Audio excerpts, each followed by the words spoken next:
I wanted to give you a project update because I know it's been a minute and some of you probably thought I died or something, but the truth is there was a lot of kind of overlap stuff. Like, as you can tell here, if you've been following along, I added that whole section of the house, pretty much doing some other things I've done before that you already seen. So I opted just to get it done.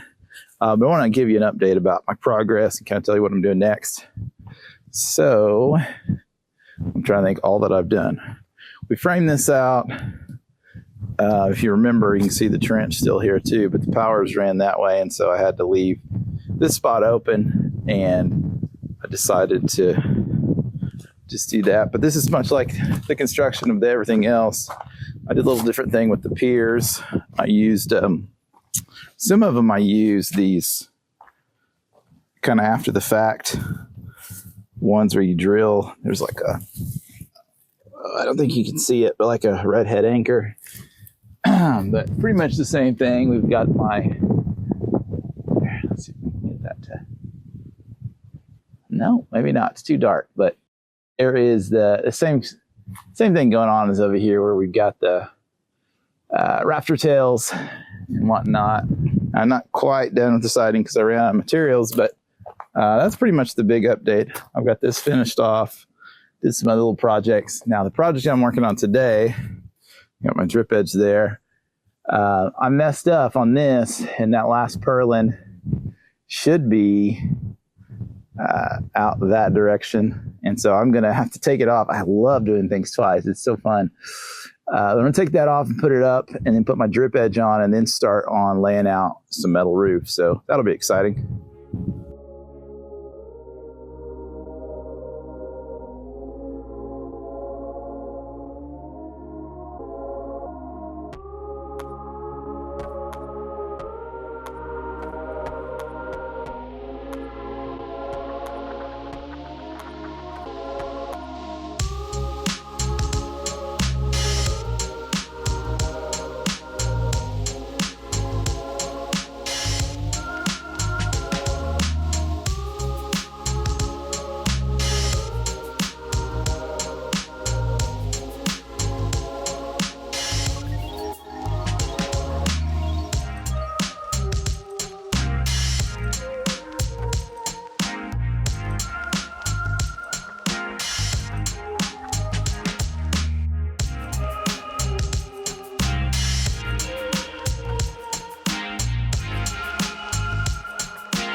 All right, I didn't film it, but I want to tell you what I've done here. I moved the front purlin out, or that's what I'm calling it, is a purlin.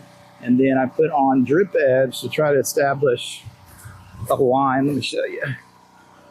Try to get a nice straight line. It's not so straight. Right there, I'm gonna bump it in and kind of eyeball it. The rest of it's pretty good. The problem I'm gonna run into, and I've already kind of been scratching my head about this, is this porch is like an inch out of square. I don't know how I did that, but what I'm going to do is just make that front line look good, and it shouldn't be too difficult. We'll see. I might be eating those words, but I tried to figure out how I want to do this, because a lot of times I've seen it done different ways, and this is just Lowe's drip edge. I don't have all the pieces I need, so I'm going to have to kind of fab some stuff up and get creative. But normally you put the sheet over, has some overhang, and then you cut it, you bend it, and crimp it. And I think I might just not do that because it's a lot of work, and I don't really care. I think it looks pretty good the way it is. I'll probably just give it a touch of overlap, like give myself a gauge block. The beauty is, up on this side, you can run it a little bit wild because there'll be flashing that covers it. So that's the plan for right now. And so I'm gonna set up on time lapse and show you that. Well, I wasn't able to time lapse it, but this is about half of it that I've done so far. And I'm liking the way it looks. I'll take you up top and kind of show you the process. There are a few things I'm gonna have to address. I need a trim piece for this side and also that other side, and I might have to just kind of make something or buy something and get a paint match. But let me show you what it looks like up the top side. Here's the top. And I have done this before, but not with this product. This product is a little different than the last one I used, and kind of just taking my liberties with it. But here's what I got going.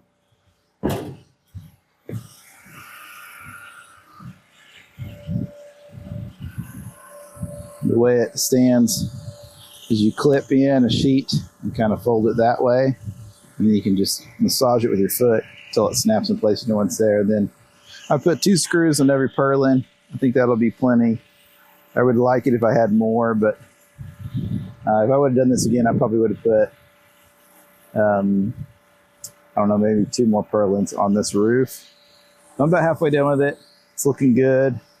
Can't wait to get it all done because I'm sick of this. But right now I'm going to finish that up. Well, it's another day, and the sun is killing me right now, but I'm trying to show you the edge trim I've made. Let me show you what I used. This roofing stuff I bought, and it didn't really have the right thing. It had this sort of transition strip, and so I'm using this to cap off the ends. And I feel pretty good about this for 2 reasons. Not that it's the right product, but one is this is a porch, and kind of who cares as long as we shed water from here to there. But I might go back in, not on this side, but let me show you the other one. So this side, I cut the edge of it off. I ran out of screws. Let me take that one out and put the right one in, and use that seal. But I bent that up. I've got a tool that bends. I know the wind's probably crazy right now, and gives me a spot. As long as I get, this sort of overlap here with the flashing, we should be fine. Because again, it's just got to shed water over this and then get in there. So I feel fine about that. It's not the right thing, but it's what I've got. And, it's a porch. Now over here, I'm going to end up doing the same thing. This is a little bit more critical because of what it is, but the disconnect right here from the roof line, I think will help me quite a bit. I'll follow it all the way back, obviously, with same thing, flashing. And I'm about to put that up right now.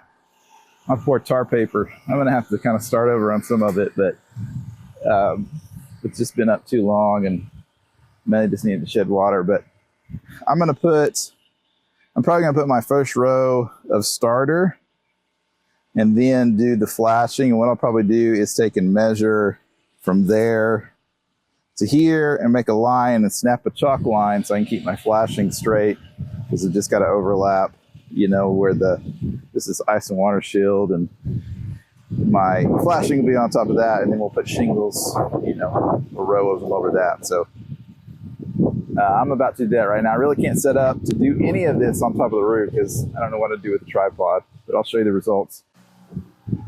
I'll just show you how I'm doing my starter shingles.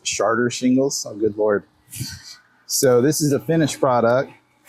They sell these. It normally looks like this. And they've got 2 together, and it's perforated, and you twist it and tear it. So what I've done, I've got 3 tab shingles that I got with the rest of the stuff I bought, so I'm just going to use them.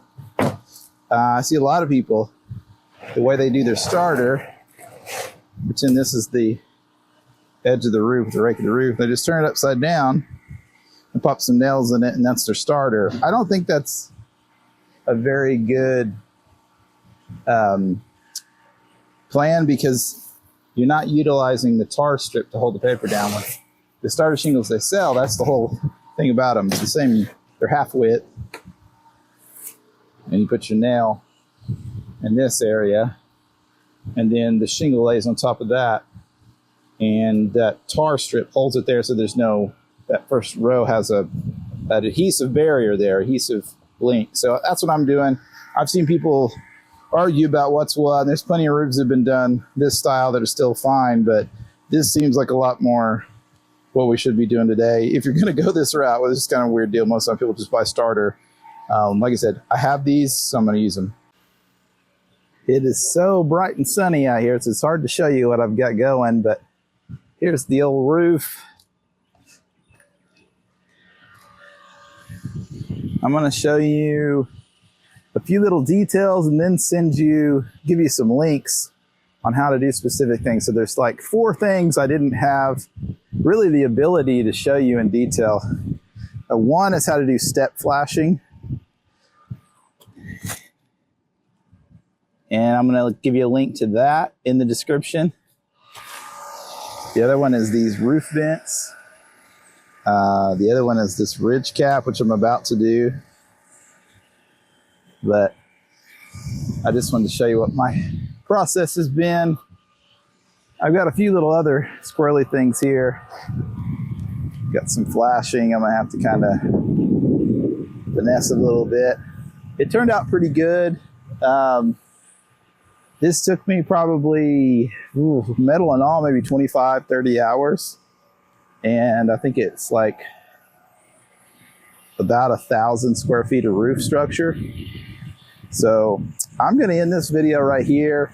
And like I said, I'm going to send you a link to that other stuff.